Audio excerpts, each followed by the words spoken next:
What's up mga kabaster? So, dito tayo sa sa subdivision dito sa Talisay City sa Paxil, Aberlin. Subcon lang tayo dito kasi mayroong contractor dito. So, ang gagawin natin dito is yung buong area is resist cove light dito samantalang dito sa may sa may window is mayroong curtain cove na naman. Ito yung mahirap gawin kasi dapat na symbol. Yung ginawa natin dito, ni-install natin yung ulang angle. Hindi natin na symbol yung isa. Kasi dito paikot yung kublay dito mga master. So dito, hindi natin dito yung malaking window nila. So curtain ko dito, tsaka dito sa kabila.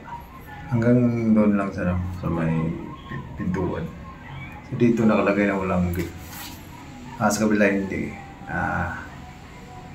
So dito nag-align tayo dito ng carrying channel natin. Gamit natin yung laser. So very accurate po itong ginagawa nating alignment kasi laser na yung natin, self-leveling. Mag-isa na tayo dito gumagawa eh.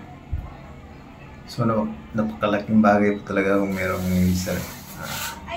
Dito nag-cutting tayo na para siding sa curtain cove. So ina-symbol natin yung yung isang wall angle lang. Dito naman ay isa din.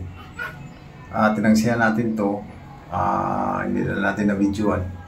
Tinangsihan natin to kasi hindi align yung yung ceiling, pinaka-bottom ceiling niya kasi slab siya. So hindi pantay. So natin dito, tinangsihan natin tapos kinuna natin ang sukat dun sa dulo at sa kabilang dulo at tinakat natin tapos na-symbol natin yung huli na natin yung mga pinching dyan.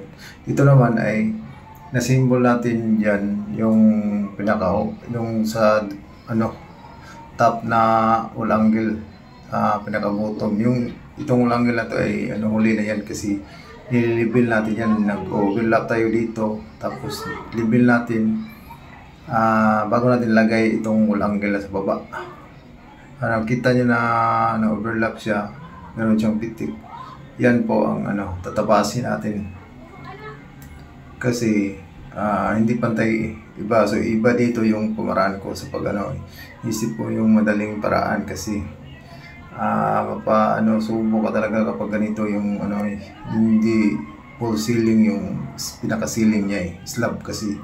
So dito kakatingin natin yan. Madali lang i-cutting kasi may guide na tayong wall angle. So hindi naman siya madali lang siya katingin. Diniskartehan natin to kasi gusto natin na maganda yung resulta level talaga siya. So ginanito natin yung paraan sa pag-install. Dun sa kabila iba naman So ito nakapantay na siya. So okay na to yung siding sa dito. Siding sa curtain cove. So dito naglagay na tayo ng frame para sa ating resist cove light. So nag-align tayo kasi kailangan ito lagyan mo ng dyan pang bracket para hindi siya makuha mo yung dalawang alignment. Tangsit sa kabila at least sa kabila. So ito rin yung natapos natin mga kabaster. So ito yung mga kublay niya. So bukas na naman ulit. God bless sa ating lahat at happy weekend po.